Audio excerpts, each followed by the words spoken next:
Hello, and thank you for joining me. May this video be a blessing to you and your loved ones, and may it honor and glorify God in His kingdom. This video is in response to one posted by the Christian YouTuber Tektontv, and I'll include a link to his video. And it is my hope that a couple of you will send this video to him. Share this video with him, because I cannot. I have been blocked by him, and I am sure a good number of you have been blocked by him as well. If you disagree with him, he is very prideful, and it's doubtful that he will allow your comments to go on very long before he blocks you. In this sense, he is a lot like other Christian YouTubers like Shock of God, Carl Gallups, and P.P. Simmons. He will block someone at the drop of a hat. And so, again, it is my hope that one or two of you will send him this video, so he knows that there has been a video response made to one of his. Now, the topic of the video has to do with whether or not Paul is a false apostle when it comes to his teaching regarding food sacrificed to idols. And his video in itself is a response video to a Christian who believes, as I do, that Paul is a false apostle. His video is responding to a video that another Christian YouTuber posted explaining that Paul teaches something contrary to what Yeshua and the other apostles taught. So the topic has to do with whether or not Paul taught something contrary to Yeshua when it comes to eating food sacrificed to idols. Now, I have spoken about this in other videos, but Tekton has presented me with an opportunity in that I can respond to the arguments for Paul. Now, I've tried to do this in the comment section of my videos, but his video presents a very common argument that is given by Christians who support Paul. And so, in this video, creating this response, I can look at the common arguments for Paul, and then I can give my commentary as to why I believe the arguments for Paul are invalid, that they simply do not properly interpret what Paul is saying, and they do not show him to be teaching the same thing as Yeshua. Having explained that, let's now have a look at the video of Tektontv, and then I will share with you my commentary and my thoughts after it.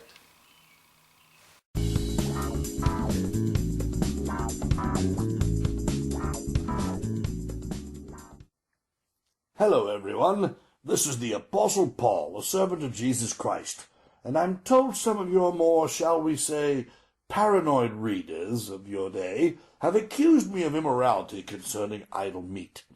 Specifically, one of them has said that I taught that idol meat was perfectly acceptable unless someone else thought it was wrong. Well, I certainly won't put up with that sort of misrepresentation. Let me introduce you to two of my friends, both of them members of the church here in Corinth. This is Gocus. He does not believe it is right to eat idol meat under any circumstances, because, after all, it has been sacrificed to a pagan god. And this is Vegetus. He disdains Gocus' complaints, because, as he sees it, the pagan gods are false anyway, so the meat is being sacrificed to nothing in reality. Now, here's the problem I faced. On the one hand, I can hardly argue that the pagan gods are legitimate entities, such that their sacrifices had any real meaning. In that sense, Vegetus is right. On the other hand, as you will have seen in Luke's book, The Acts of the Apostles, the church as a whole has decided that our people should refrain from eating things sacrificed to idols. To answer Vegetus and those who agreed with them, I presented two arguments. The first is that the sacrifices might be unwittingly offered to demons, so that Vegetus and his friends are, in a sense, still wrong. The pagan gods may be frauds, but there are still potentially live beings behind them.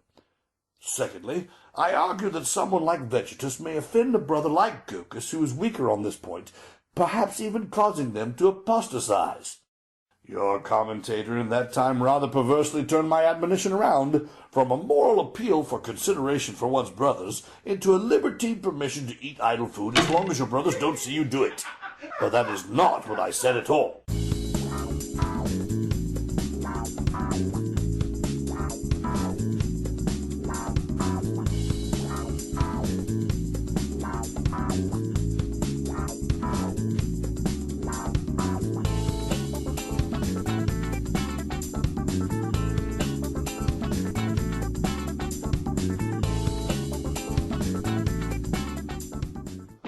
Now then, let me deal with another thing I wrote, upon which your commentator also errs.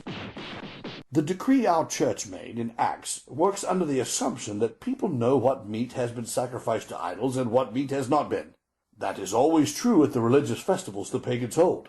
However, it is not true at the meat markets. So, if you buy meat from the market, or you are served meat as a guest at someone's home, aha! You have no idea whether what you're eating has been sacrificed to idols or not. You see? It is in this light that my instructions are clear. The Christian is free to eat what is found at the market or at a guest table, unless and until they are informed that it has been sacrificed to idols, which is only sensible after all, for the food itself has no idolatrous properties. It is the knowledge of the sacrifice that instills those properties.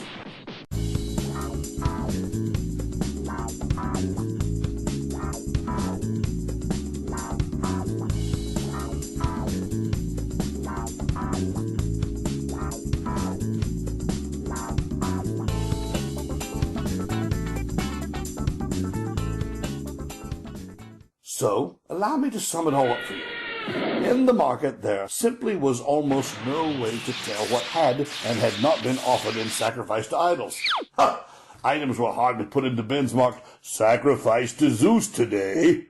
And if you're eating at someone else's home, there was only one way to know if food was sacrificed to idols. That was when your neighbor put it down at the table and made the announcement. In that case, you were hardly in danger of eating idol food in the first place. You'd know it before it made it to your mouth. But more than this, for your neighbor to make such an announcement meant that as a host, they were trying to be sensitive to you as their guest, in case you did not want to eat idol food. So, if your host is silent on the subject, you may conclude that you are not eating idol-sacrificed food. Simple as that.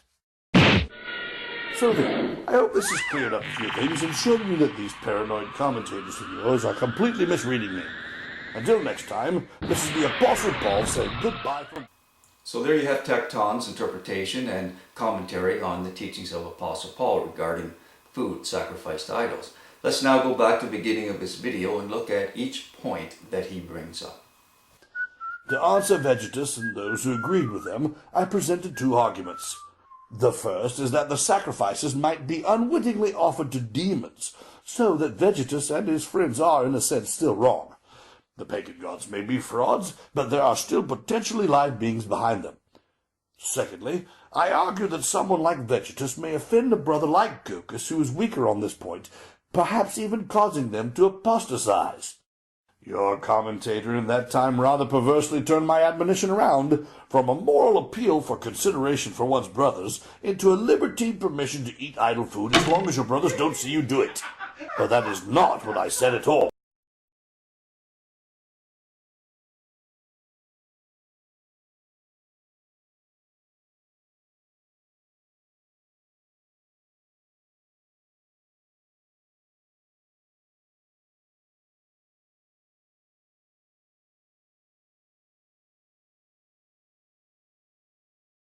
Now what I would like to know is, why does Tekton feel he can ignore this one passage? Verse 10 from chapter 8 of 1 Corinthians. For he completely ignores the one passage that specifically speaks to the argument against Paul, in that he does state that the reason he condemns eating food sacrificed to idols is because another believer might see you doing it. This one verse here that he won't speak on is the passage that condemns Paul.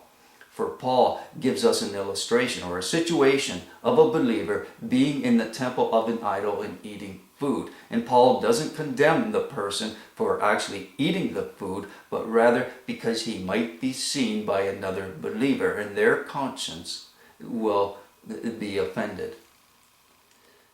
That's why people such as myself and like the Christian that Tekton is responding to, it is because of this passage that we condemn Paul and say that he is contradicting the teachings of Yeshua. Now, I'd like to draw your attention to another passage, one that he doesn't speak on, but it's important here.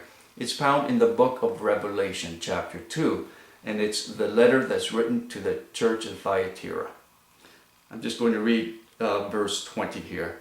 But I have this complaint against you. You are permitting that woman, that Jezebel, who calls herself a prophet, to lead my servants astray. She teaches them to commit sexual sin and to eat food offered to idols. I gave her time to repent, but she does not want to turn away from her immorality. And now I'm going to skip down to verse 24. But I also have a message for the rest of you in Thyatira, who have not followed this false teaching. And then it has it in brackets in the New Living Translation and quotations. Deeper truths, as they call them. Depths of Satan, actually. So Yeshua is calling this so-called new understanding regarding eating food sacrificed to idols as having deeper truths. Well, that's very similar to how Paul describes it in 1 Corinthians chapter 8, verse 10. He talks about it as being or having superior knowledge, or as Yeshua describes it, deeper truths. Paul very clearly does teach that it's acceptable to eat food sacrificed to idols, that there's nothing wrong with it, unless another believer who doesn't have the so-called superior knowledge, that their conscience might be offended. All right, let's continue on with the points that Tekton brings up.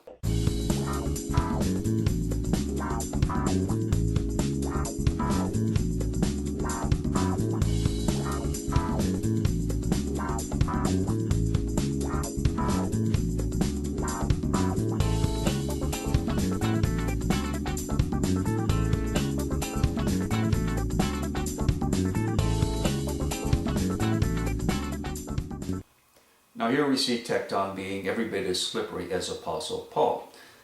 And it's why I mentioned the fact that he doesn't speak to verse 10. We see him looking at verse 8 and 9 here, but not verse 10. And it's verse 10 that is really damning of Apostle Paul. But I would like to look at verse 8, which he does bring up. So let's have a look at it. I'm just going to read from the New Living Translation again.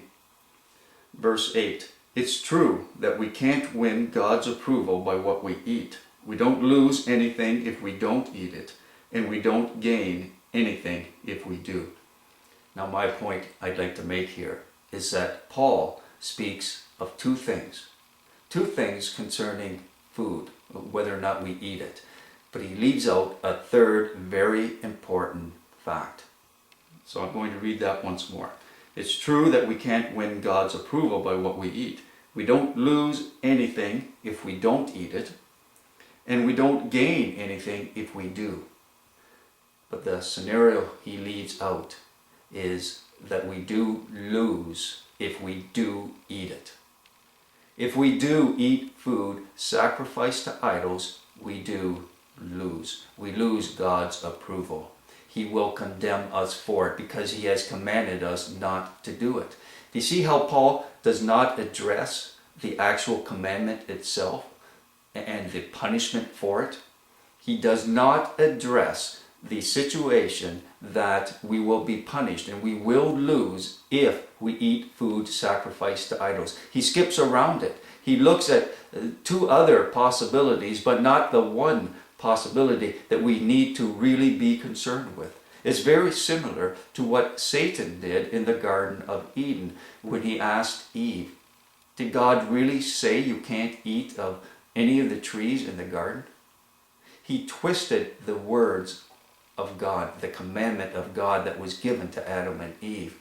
And Paul here is twisting the words for the commandment of not eating food sacrificed to idols. He twists the command so that he looks at two other scenarios other than the fact that we will be punished if we eat food sacrificed to idols. All right, let's continue on with Tekton's commentary. Now then, let me deal with another thing I wrote, upon which your commentator also errs.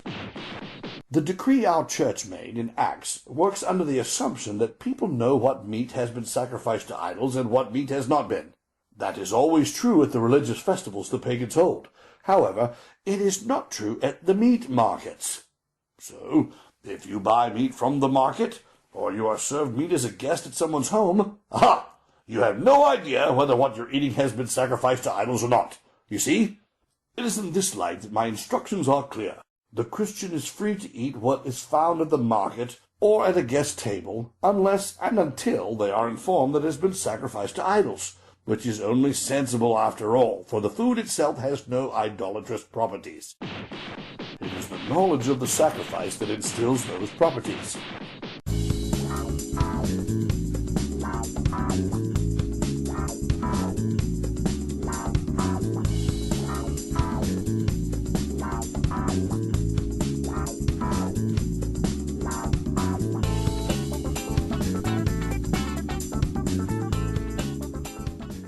So, allow me to sum it all up for you. In the market, there simply was almost no way to tell what had and had not been offered in sacrifice to idols. Ha! Items were hardly put into bins marked, "Sacrifice to Zeus today."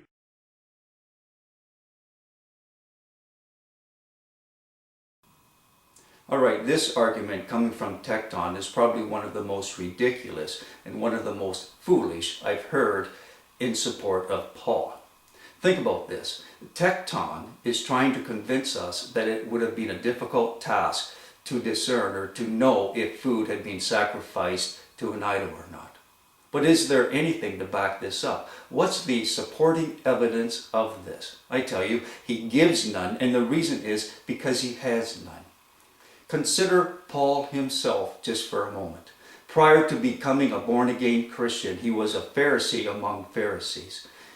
He was very legalistic. He believed he had to live according to the law, and that meant the food laws. Paul would have ensured, he would have gone out of his way his entire life up to that point before his conversion, ensuring that he never ate food sacrificed to idols. He would not eat tainted meat. And by tainted meat, I'm talking about anything associated with the Gentiles or pagan gods, with idols of any kind.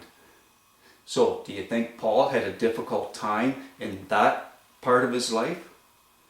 During that part of his lifetime, would Paul have had a difficult time going into the marketplace and finding food that had not been sacrificed to idols? I tell you, he would not have. And what about those Jews who lived abroad, who lived in, say, for example, Rome? Do you think those Jews who lived under the law, who believed they could not eat food sacrificed to idols, do you think they had a difficult time finding food that had not been sacrificed to idols? And we're talking about people who lived in a very strong pagan city. These Jews would have been surrounded by pagans who did eat food sacrificed to idols. So, if they could do it, if there were people who ensured they never ate food sacrificed to idols, if they were able to go into the marketplace and know that the food they were buying had not been sacrificed to idols, why would it have been difficult for those people that Paul was writing to? And consider this.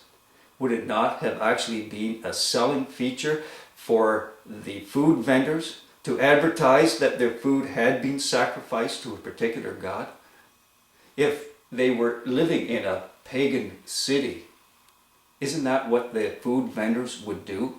They would want people to know that the food had been sacrificed to, for example, Zeus.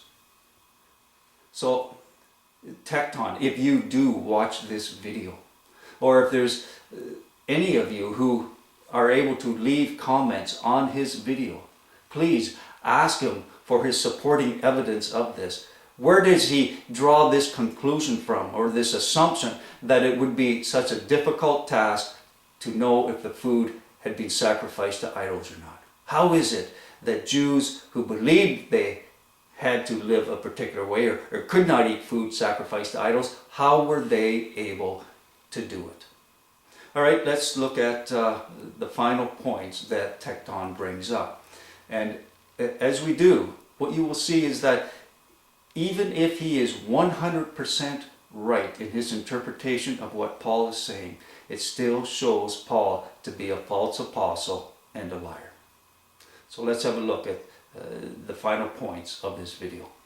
And if you're eating at someone else's home, there was only one way to know if food was sacrificed to idols. That was when your neighbor put it down at the table and made the announcement.